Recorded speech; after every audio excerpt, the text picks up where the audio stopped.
अस्सलाम वालेकुम। इस लेक्चर के अंदर हमें ग्राम्स लॉ ऑफ डिफ्यूजन से ही रिलेटेड जो पास्ट पेपर्स के न्यूमेरिकल्स हैं वो सॉल्व करने हैं टाइम वेस्ट किए बगैर। मैं यहाँ पे क्वेश्चन लिख रहा हूँ, फिर इसको सॉल्व करते हैं। पास्ट पेपर में सवाल आया हुआ है compare the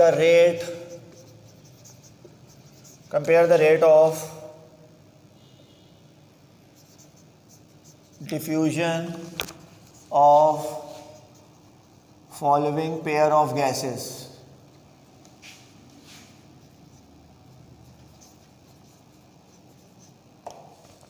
Compare the rate of diffusion of following pair of gases. Compare the rate of diffusion of following pair of gases. इसके अंदर फर्स्ट जो पेयर है वो है कार्बन डाइऑक्साइड एंड SO2। दूसरा पेयर इसके अंदर दिया हुआ है CH4 and NH3। Third pair इसके अंदर दिया हुआ है H2S एंड HCl। ये तीन चीज़ें यहाँ पर मेंशन हुई हुई हैं। तो क्या क्या चीज़ें दी हुई हैं? CO2 and SO2, CH4 and NH3, H2S and HCl। ये वाली सारी चीज़ें इसके अंदर मेंशन हुई हुई हैं। तो अब इसका डेटा बनाते हैं। डेटा बनाने के बाद फिर इसको मज़ीद सॉल्व करते हैं। पहले वाले को मैं सॉल्व करवाने लगा हूँ। Compare the rate of diffusion. हमें रेट ऑफ डिफ्यूजन कंपेयर करना है, बताना यह है कि कौन सी गैस तेज़ी से डिफ्यूज़ करेगी, कौन सी कम तेज़ी से डिफ्यूज़ करेगी। वो तो देख के पता चल रहा है कि कौन सी गैस तेज़ी से डिफ्यूज़ करेगी, लेकिन एक्चुअल बताना है कि 1.2 times, 1.8 times, 2 times, 2.5 times, 4 times कितना तेज़ी से डिफ्यूज़ कर रही है। मिसाल के तौर पे मैं आपसे कह रहा हूँ कि ये जो रजिस्टर है, ये जो नोट्स हैं, ये इस मार्कर के मुकाबले में भारी है। आप कहोगे डेफिनेटली ये जो रजिस्टर है वो तो वज़न से ही ज़्यादा लग रहा है। भारी तो है, लेकिन कितना भारी है? 5 गुना, 10 गुना, 15 गुना, कितना भारी है? एक्चुअल वैल्यू बताओ। तो एक्चुअल वैल्यू कैसे पता चलेगी, उसकी पूरी कैलकुलेशन है, अभी करते हैं। भाई दो गैसेस हैं, गैस ए और गैस बी। हम ये बात जानते हैं, गैस ए कौन सी गैस है? Lighter gas. और यहाँ पे लाइटर गैस अभी हमें कौन सी नज़र आ रही है? लाइटर गैस है, कार्बन डाइऑक्साइड। गैस बी कौन सी गैस है? Heavier gas. आपको कैसे पता चला ये लाइटर है, ये हैवियर गैस है? मुझे इसके मॉलिक्यूलर मास से पता चला है। मॉलिक्यूलर मास 44 AMU है। दूसरी गैस का मॉलिक्यूलर मास है 64 AMU। तो जिसका मॉलिक्यूलर मास कम होता है वो आपके पास होती है लाइटर गैस। जिस गैस का मॉलिक्यूलर मास ज़्यादा होता है वो कहलाती है हमारे पास हैवी गैस। क्या चीज़ फाइंड करनी है बेटा? हमें फाइंड करना है रेट ऑफ डिफ्यूजन। किस चीज़ का रेट ऑफ डिफ्यूजन? हमें रेट ऑफ डिफ्यूजन फाइंड करना है RA/RB, मतलब कार्बन डाइऑक्साइड अपॉन SO2। ये हमें रेशो फाइंड करना है। कार्बन डाइऑक्साइड ऊपर क्यों रखा? कार्बन डाइऑक्साइड लाइटर गैस है, इसी वजह से मुझे पता है कि इसका रेट ऑफ डिफ्यूजन ज़्यादा आएगा, SO2 का रेट ऑफ डिफ्यूजन कम आएगा। ये वाली सारी बात है।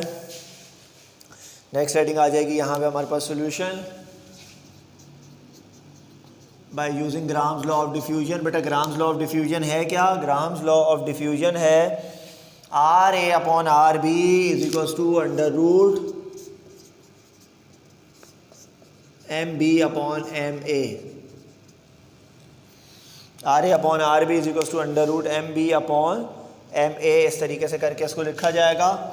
A लाइटर गैस है, carbon dioxide, RB heavy gas है, SO2 molecular mass MB heavy gas का।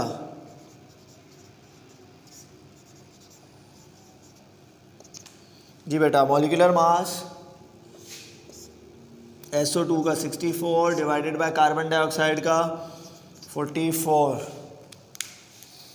ठीक है जनाब, अब इसको सॉल्व करें और देखते हैं कि कैलकुलेटर में। ठीक है जी, रूट का साइन है। 64 डिवाइडेड बाय 44, ये आंसर आ गया 1.45।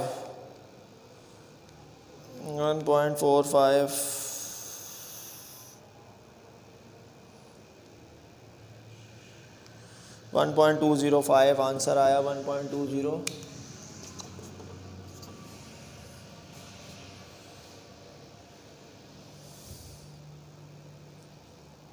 1.205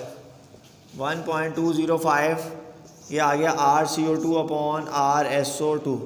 चाहो तो ऐसे लिख दो, चाहो तो इसको इस तरह से लिख दो, RCO2 is equals to 1.205 multiply by RSO2। ये क्या बता रहा है? रेट ऑफ डिफ्यूजन ऑफ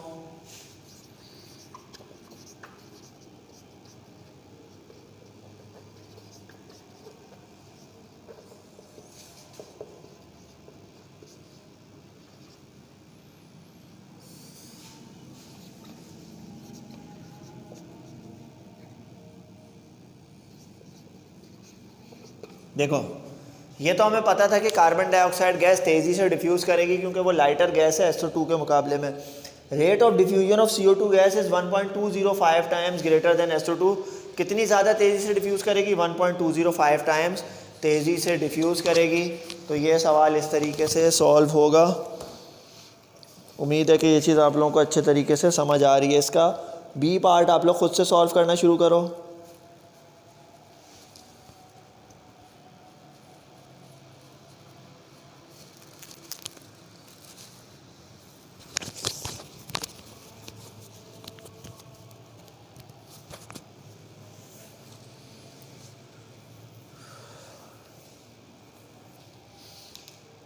ठीक है बेटा, अब इसी से सिमिलर इसका बी पार्ट है, आप लोग खुद से सॉल्व करो और सॉल्व करने के बाद मुझे आंसर बताओ। 2 मिनट का आप लोगों के पास टाइम है, अभी के अभी सॉल्व करो और इसका आंसर बताओ कि क्या आंसर आ रहा है।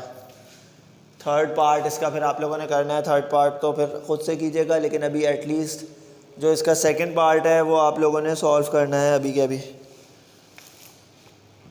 ठीक है बेटा, थोड़ा सा फास्ट काम करें। चीज़ आप लोगों ने देख ली है किस तरीके से सिंपल है। गैस है, लाइटर गैस है। आपको कैसे पता चलेगा लाइटर गैस है? देखते ही आपको अंदाज़ा हो जाएगा, वरना मॉलिक्यूलर मास आप फाइंड करो, मॉलिक्यूलर मास से भी आपको अंदाज़ा हो जाएगा। बाकी ये पास्ट पेपर सब बच्चों के पास है, ये पास्ट पेपर आप ले लें, इसके अंदर तमाम चीज़ें सवालात आपके पास अच्छे खासे मकदार में मौजूद हैं, तो उससे भी आपको अच्छी खासी हेल्प मिलेगी। सवालात हैं, आंसर भी लिखे हुए हैं इसके अंदर, तो जो चीज़ ना सॉल्व हो फिर आप वो हमसे डिस्कस कर सकते हैं।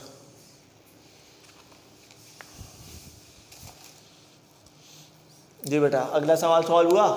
अगला सवाल आप लोगों ने कैसे किया? देखिए, अगला सवाल आप लोगों ने कैसे किया ये अभी देख लेते हैं।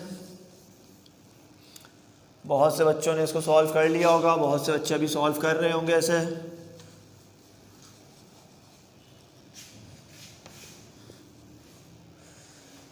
देखो भाई, गैस ए लाइटर गैस CH4 है और NH3 है। बेटा CH4 होता है 16, CH4 16 है, NH3 17 है, तो ये आपके पास हैवियर गैस है। मॉलिक्यूलर मास CH4 का आएगा 16, मॉलिक्यूलर मास NH3 का बेटा कितना आ जाएगा? 17 AMU। रिक्वायर्ड क्या है? रिक्वायर्ड आपके पास आ जाएगा R, लाइटर गैस ऊपर, हैवियर गैस इस तरीके से नीचे। RCH4 RNH3 is equals to question mark RA upon RB is equals to under root MB upon MA। RA की जगह आ जाएगा हमारे पास 16, RCH4, RB की जगह आ जाएगा RNH3 is equals to MB। बेटा MB की जगह क्या आएगा? MB की जगह आ जाएगा आपके पास MNH3 divided by MA। A की जगह आ जाएगा CH4। सिर्फ वैल्यूज़ पुट करो, NH3 17 है, CH4 16 है, 17 डिवाइडेड बाय 16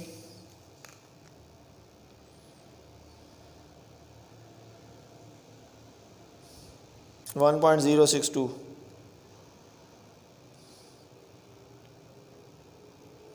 1.030।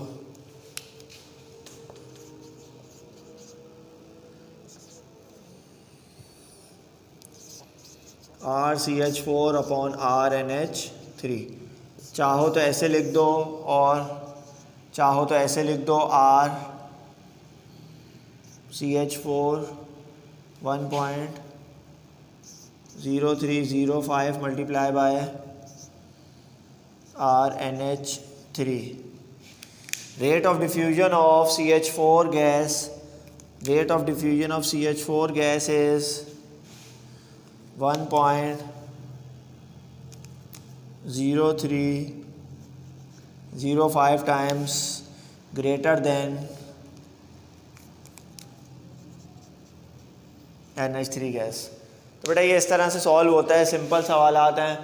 H2S और HCl आप लोगों ने खुद से करना है। लाइटर गैस कौन सी होगी भाई, Cl का मोलर मास 35.5 होता है, तो ये बन जाएगा 36.5, और H2S कितना बनता है, सल्फर 32 और ये 34 और 36.5।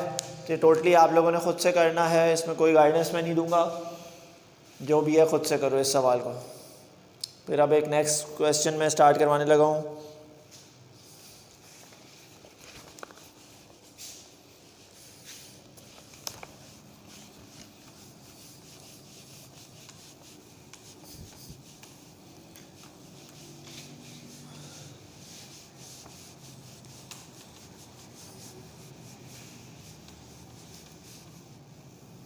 चैप्टर नंबर 2 के अंदर तमाम चीज़ें, थ्योरी भी है, इसके अंदर न्यूमेरिकल भी हैं। न्यूमेरिकल्स अच्छे खासे हैं गैसेस पोर्शन के। अच्छा, ये सवाल बहुत मरतबा पेपर के अंदर आया है। Helium gas takes 5 seconds to effuse from a hole of 10 decimeter cube container.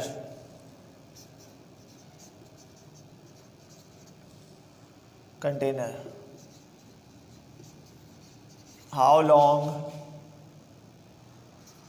would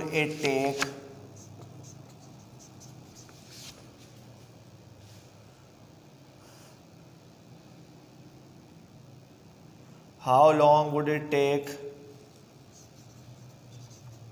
for 10 decimeter cube of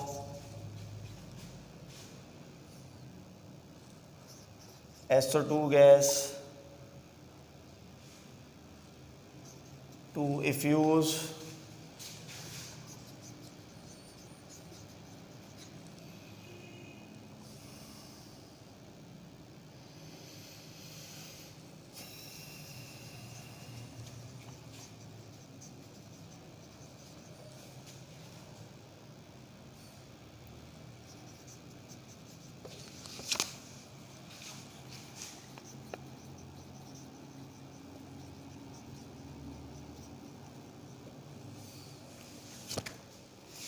helium gas takes 5 seconds to effuse from a hole of 10 decimeter cube container.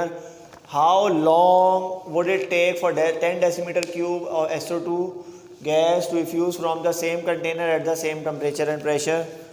तो ये एक सवाल है, past paper से आया हुआ है। बहुत मरतबा और भी सवाल आया है, बस उसमें गैसेस चेंज होती रही हैं। हीलियम की जगह कोई और गैस आ गई, SO2 की जगह क्लोरीन आ गई, और बहुत सारी ऑक्सीजन आ गई, ऐसे होता है। क्या क्या चीज़ें हमें यहाँ पे दी हुई हैं? हीलियम गैस एक दी हुई है भाई, हीलियम गैस दी हुई है। दूसरी गैस कौन सी दी हुई है? SO2 गैस हमें दी हुई है। तो गैस ए, बेटा गैस ए कौन सी गैस होती है? लाइटर गैस, और ये है हीलियम गैस। गैस बी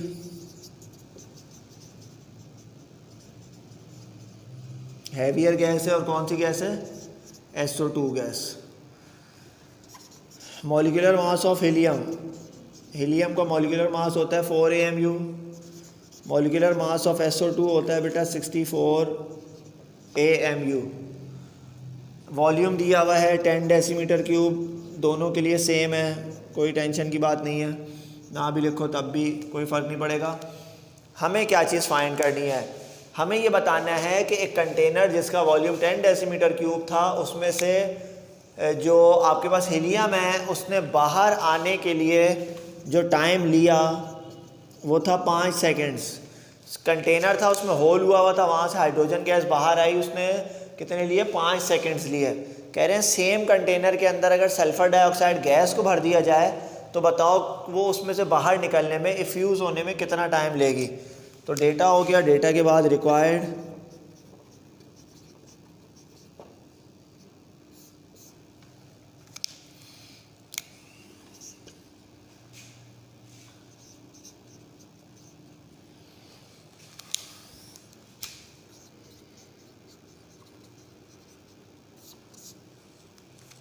ठीक है बेटा। गैस है, लाइटर गैस है, हीलियम है, गैस भी हैवियर गैस है, SO2 गैस है। Molecular mass of helium 4 AMU है। उसके बाद molecular mass of SO2 64 AMU है। वॉल्यूम 10 डेसीमीटर क्यूब है। Time period for helium is 5 seconds. Helium को बाहर निकलने में 5 सेकेंड्स लग रहे हैं। आपने ये बताना है कि SO2 गैस अगर सिस्टम से बाहर निकलेगी तो उसे कितना टाइम चाहिए होगा। Bye using Graham's law of diffusion. Grams law of diffusion हमें क्या बताता है? ग्राम्स लॉ ऑफ डिफ्यूजन हमें ये बताता है MB/MA is equals to TB/TA। By using Graham's law of diffusion in terms of time, MB/MA is equals to TB/TA। बेटा यहाँ पे बी कौन सी गैस है? Heavier gas. B heavier gas है। हैवियर गैस कौन सी? SO2। लाइटर गैस कौन सी है बेटा? लाइटर गैस है हमारे पास हीलियम। बी की जगह क्या आएगा? Heavy gas SO2। ए की जगह क्या आएगा बेटा? ए की जगह आ जाएगा He, हीलियम। हमें क्या क्या चीज़ें यहाँ से फाइंड करनी है? मॉलिक्यूलर मास ऑफ SO2 हमें पता है। मॉलिक्यूलर मास ऑफ SO2 बेटा कितना दिया हुआ है? 64। हीलियम कितना दिया हुआ है? 4। SO2 फाइंड करना है और हीलियम का टाइम हमें पता है कि 5 सेकेंड्स है। 64 डिवाइडेड बाय 4, 16 4 से 64।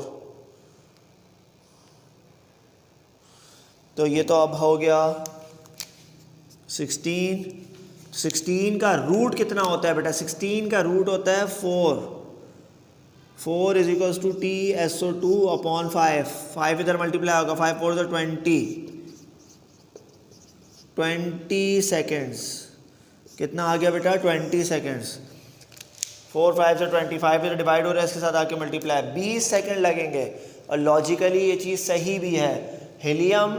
हीलियम को 5 सेकेंड लग रहे थे सिस्टम से बाहर आने में, और अगर आपके पास सल्फ़र डाइऑक्साइड गैस हो तो सल्फ़र डाइऑक्साइड को कितना टाइम लगेगा? 20 सेकेंड्स। और लॉजिकली ये सही इस तरह से भी है क्योंकि आपको ये पता है कि सल्फ़र डाइऑक्साइड गैस एक हैवी गैस है, और जो हैवी गैस होती है उसे ट्रैवल करने में उतना ही मुश्किल का सामना करना पड़ रहा होता है, उतना ही ज़्यादा देर से जो है वो एक जगह से दूसरी जगह पहुंचती है। तो हैवी गैस होगी, उसका रेट ऑफ डिफ्यूजन स्लो होगा। लाइटर गैस होगी, रेट ऑफ डिफ्यूजन ज़्यादा होगा। अगर आपके पास कोई गैस ज़्यादा डिफ्यूज़ कर रही है, जल्दी कम टाइम पीरियड में एक जगह से दूसरी जगह पहुंच जाएगी। लेकिन हैवी गैस है तो एक जगह से दूसरी जगह जाने में उसको ज़्यादा टाइम लगेगा। और ये चीज़ हमने इस सवाल के अंदर प्रूव भी कर दी। इस सवाल पे लिख लीजिएगा कि MMM.IMP। ये सवाल मोस्ट इम्पॉर्टेंट सवाल है और पास्ट पेपर के अंदर बहुत मरतबा ये सवाल पूछा भी जा चुका है। चलें बेटा, इसको ज़रा जल्दी से सॉल्व करें, लिख लें अपने पास।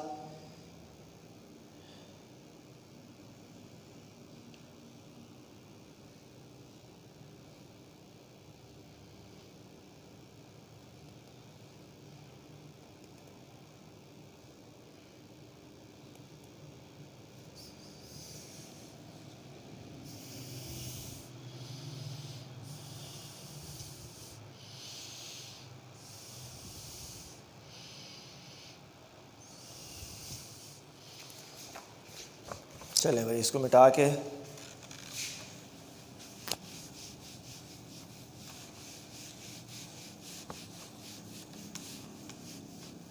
बेटा इन सवालों की प्रैक्टिस भी करनी है। प्रैक्टिस नहीं करेंगे इन सवालों की तो ये बहुत जल्दी भूल जाएंगे आपको, या मिक्सअप होना शुरू हो जाएंगे।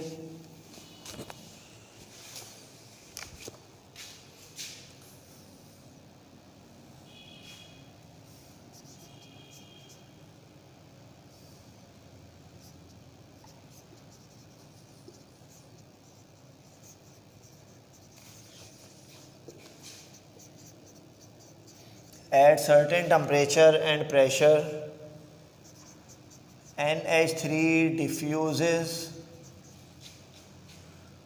0.66 grams per liter.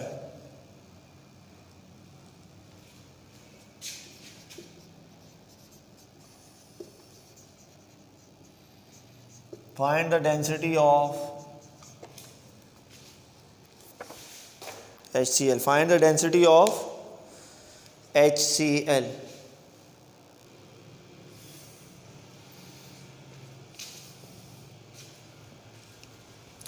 अच्छा भाई, at a certain temperature and pressure, ammonia gas diffuses 0.66 grams per liter. Find the density of HCl. ये हमारे पास चीज़ आ चुकी है. अब इसमें बनाते हैं हम लोग data. At certain temperature and pressure, NH3 diffuses 0.66 grams per liter. Find the density of HCl. चलें भाई, देखते हैं क्या क्या चीज़ें दी हुई हैं. At certain temperature and pressure, ammonia diffuses 0.66. बेटा ये डेंसिटी दी हुई है किस चीज़ की? अमोनिया की डेंसिटी दी हुई है 0.66 ग्राम्स पर लीटर. 0.66 ग्राम्स पर लीटर. अच्छा, अब इसके बाद क्या चीज़ दी हुई है? Find the density of HCl. Find the density of HCl. ये तो आ जाएगा रिक्वायर्ड में. लेकिन एक चीज़ और यहाँ पे मेंशन कर दें, मॉलिक्यूलर मास ऑफ NH3 और molecular mass of HCl. NH3 और दूसरी चीज़ हमारे पास आ गई HCl. NH3 और HCl. At a certain temperature, एक ख़ास टेम्परेचर और प्रेशर के ऊपर अमोनिया डिफ्यूज़ हो रही है 0.66 ग्राम्स पर लीटर. डेंसिटी दी हुई है मास पर volume. Find the density of HCl. बेटा NH3 का मोलर मास क्या होता है? NH3 का मोलर मास नाइट्रोजन 14 है, 3 इसके अंदर हाइड्रोजन है, तो ये बन जाएगा 17 ग्राम्स मोलर मास बन जाएगा. मोलर मास HCl का बेटा कितना आ गया? मोलर मास हमारे पास आ गया, Cl 35.5 होता है, 1 हाइड्रोजन, तो 36.5. ये आपके पास बन गया molecular mass of HCl. Required क्या चीज़ है?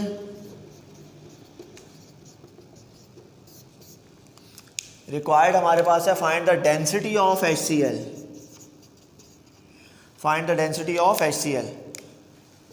फिर इसके बाद यहाँ पे आ गई हमारे पास सोल्यूशन की heading.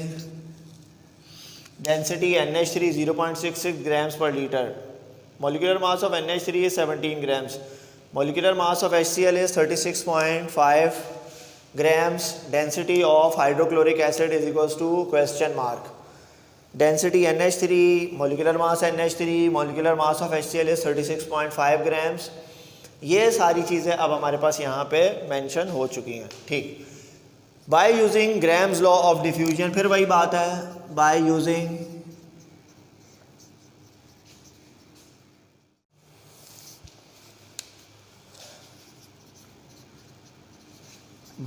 Grams law of diffusion. Bye using Graham's law of diffusion. Grams law of diffusion जो है ये हम यहाँ पे यूज़ करेंगे. ग्राम्स लॉ ऑफ डिफ्यूजन में फार्मूला बनेगा MB/MA is equals to DB/DA. तो हमें रूट से ये रूट कैंसिल हो जाएगा. क्या बचेगा?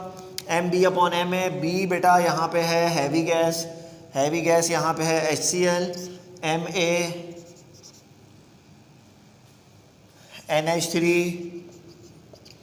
DB आपके पास जो है, B आपके पास है हैवी गैस, B है हमारे पास यहाँ HCl. DA आपके पास है NH3. MHCl/MNH3 is equals to DHCl/DNH3. तो molecular mass HCl, molecular mass NH3, molecular mass HCl, molecular mass NH3, ये सारी चीज़ें हमारे पास यहाँ पे हैं. मॉलिक्यूलर मास HCl का आ गया 36.5. मॉलिक्यूलर मास NH3 आ गया 17. मॉलिक्यूलर मास HCl आ गया. Density of HCl is 36.5. Density of NH3 हमें यहाँ से करनी है फाइंड. तो डेंसिटी ऑफ NH3 किस तरीके से फाइंड करेंगे? अच्छा, डेंसिटी ऑफ HCl करनी है फाइंड और डेंसिटी ऑफ NH3 दी हुई है 0.66. अच्छा भाई थोड़ा सा यहाँ खड़े होकर इसकी वैल्यूज देख लेते हैं। HCl की जगह 36.5 perfect, NH3 is 17 perfect, density of HCl, बेटा डेंसिटी ऑफ HCl फाइंड करनी है और डेंसिटी ऑफ NH3 ये कैलकुलेट हुई भी हमें मिली है सवाल के अंदर 0.66। अब इसको ज़रा डिवाइड करके देख लेते हैं कि क्या आंसर आ रहा है।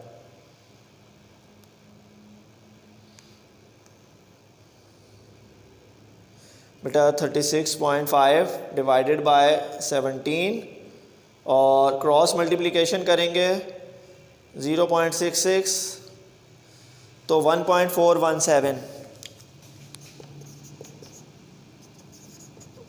अरेंज करके लिख लिया। Density of HCl is 1.417 grams पर लीटर। बेटा ये आपके पास इसका आंसर आ जाएगा। तो ये डेंसिटी हमें कैलकुलेट करनी थी और इस तरह से डेंसिटी कैलकुलेट की जाएगी। एक चीज़ की डेंसिटी गिवन थी, दूसरी चीज़ की डेंसिटी हमें फाइंड करनी थी। उम्मीद है कि आपको ये लेक्चर अच्छे तरीके से समझ आ चुका होगा।